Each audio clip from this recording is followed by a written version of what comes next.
Alright, check this out, boys. New carbon fiber drag build. I'm going to show you my setup, how I set up my car to go down straight down the track, or how I do it. You know, obviously there's many ways, but the way I try to keep it go straight, you know. I can show you guys, so pay attention. If you guys want to know, pay attention to the video, pay attention to what I'm saying. Bear with me. I might not, like, you know, explain everything correct, but just watch it and just try to learn some shit, how I have my shit. So first, let's start with the front. Mine comes with a 0 degree bulkhead, so the shocks are 0 degree. Slashes come with like a bulkhead that comes more like angled, but this one's more 0 degree, so that keeps the weight more forward instead of more back, right? So if you could try to get a bulkhead, that doesn't really matter, but that's more like little stuff that you want to do to go faster, right? But if you have the other bulkhead, that's fine, it'll work just fine. But this, if you want the weight more forward, get the 0 degree, you know. Anyways, and the shock oil, you want it to be twice as thick in the back and twice as thin in the front. So I have 80 in the back and 40 in the front. If you go with 100 in the back, go with 50 in the front. If you go with 40 or something, that'll be fine. You want it to be in conjunction though, together. So what that means is, like, when I push down in the back, look at the back. Look at the front actually. When I push down. When I come and set down the car, I do my burnout, whatever, right? I'm going to set it down. And then when it launches, let's just simulate like it's going to launch, right? Look at the front. It's staying, the wheels are still touching the floor. Look, I'm pushing down. It's keeping all the wheels low, touching the floor. You want it to go straight? Whatever's steering your car, make it touch the floor so it can go straight. That's how I do it, right? You don't want it to be, obviously when you take off, it might take off just a little bit, you know. But when that's all the suspension like takes the hit after that, it should the wheels should be touching the floor, bro. It shouldn't be going anywhere. Let me show you off from the floor real quick, and then I'll show you guys right now. So when it takes off, right? See that?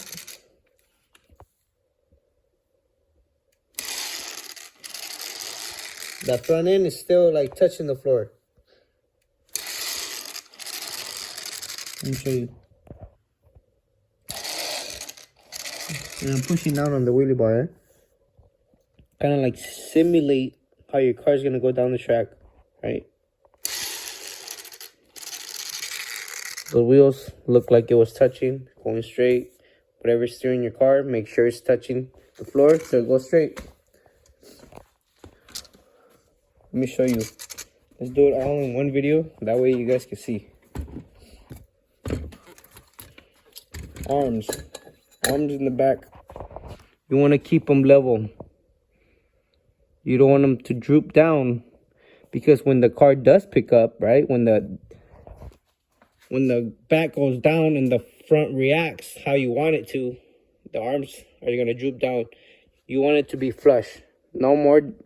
You don't want them to droop, because if it droops, you're going to be pushing the car more up and more up, right? So if it goes down, it's just going to push it up when you're going up. You want it to keep it down, right? So check that out. If you can keep your arms straight, keep it straight. We're still talking on the front. Put some limiters also. Check these out. You have to come up with your own type of limiters. I have to come up with my own type. When I push down, check it out. Barely, not even touching. You don't want it to be touching, because when you're breaking down the car, you want to save your car. You don't want it to crash or rubbing and all this. Or my type of car, it rubs real low, so I can't really have it touching. If your car can touch the floor and be fine, that'll be fine. But limit so it doesn't touch the floor like an eighth, and limit your front so it's flush. Okay, buy oil, thick oil in the back. The back don't matter. You don't have to have limiters in the back. That doesn't matter. Smooth. Check it out though. But that's oh, let me show you what else. Let me show you. I don't have my my thing to show you, but when you lift the front, right? When it's lifted to where the wheels are touching, and then you can set your camber from there. That way when it's taking off, right? When it's taking off down the track, this front's gonna be touching, and it's gonna be up, right? It's not gonna be down. When it's going down, it's gonna be up. You want it to have 0 degree. So 0 degree when it's up. Don't set your camber when it's low. Set it up when how your car is going down the track. And you want a little bit of toe out. I don't know if you can see. It's not like a lot. It's going a little bit that way. You don't want it too straight. I thought it was good to have straight, but actually helps it when it's like a little bit a toe out. Kind of like, I don't know what it does. It just helps just a little bit. But if you can keep 0 to I don't know if you can see. Look at that.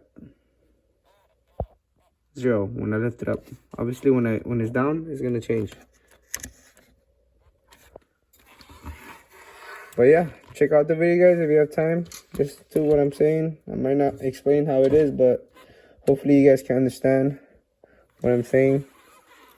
Also, your transmission, everything needs to be tighty-whitey. All your bearings, all that stuff.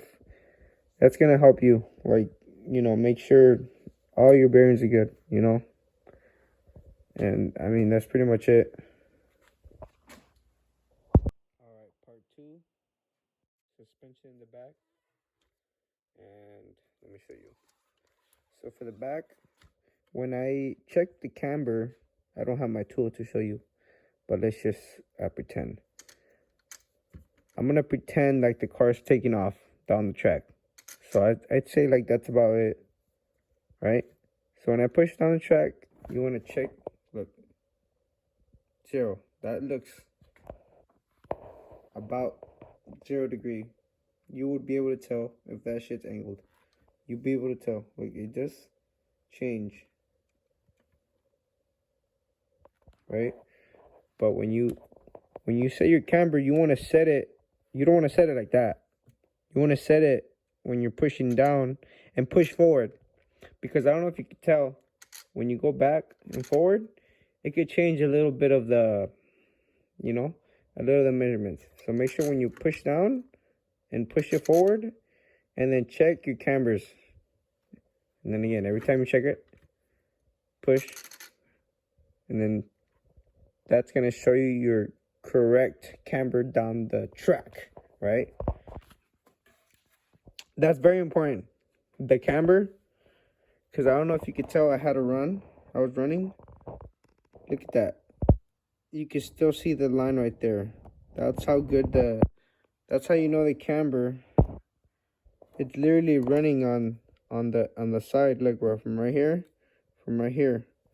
It's not on this one too.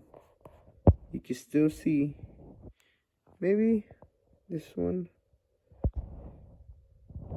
You can see it can maybe use a little bit of adjustments, because this one looks like it touched more on the outside here. But yeah, if you can keep your camber 0 in the back, all that contact patch in the floor, you're gonna get the best possible chance to go faster, right? And hook. You want that bitch to fucking lick the fucking floor and fucking hook, right? So that's pretty much how I have it on.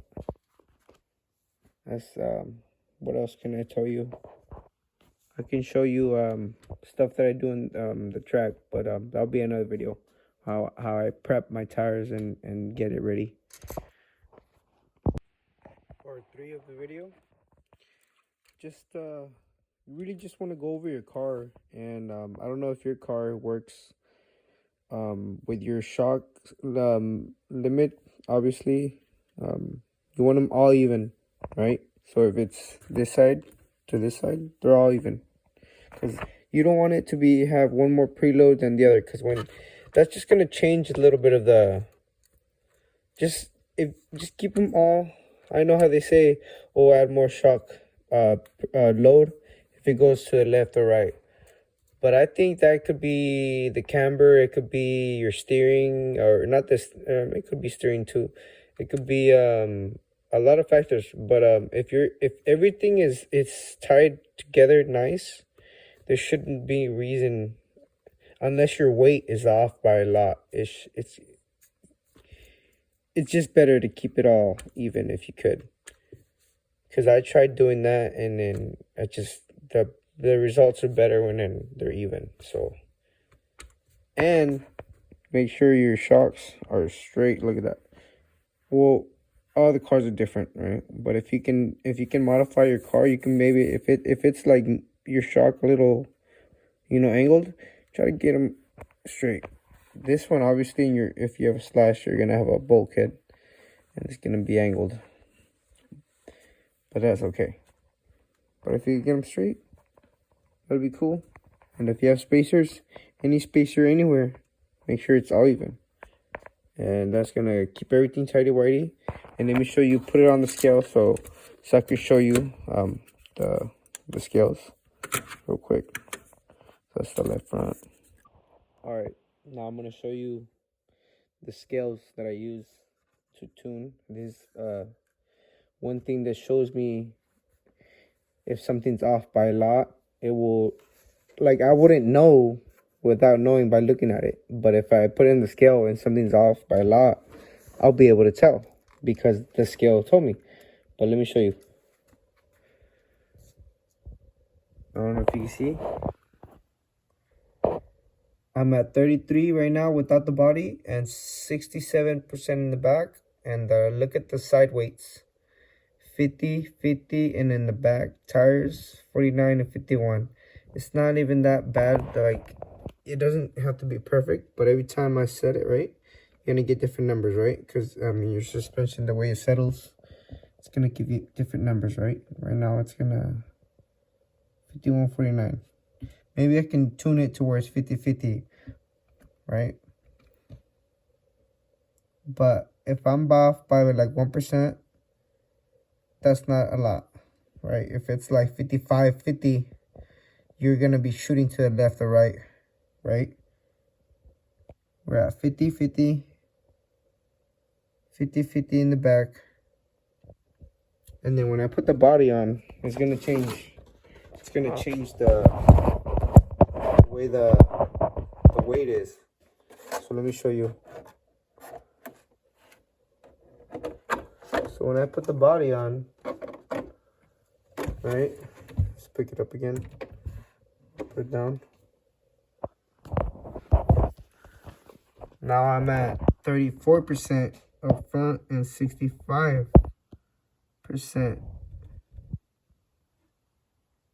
Right? And every time you move your car right, set it down. Still at 51, 50. Look, lift it up in the back, set it down. Look, that's showing you how. Look at the numbers in the back. You can tell, because look, I'm gonna lift up the suspension. Right, you get 0 right in the back. But when I let the suspension down, look how the numbers are adjusting because of the suspension settling. But I mean, not too bad. The weight in the back, I could fix it a little.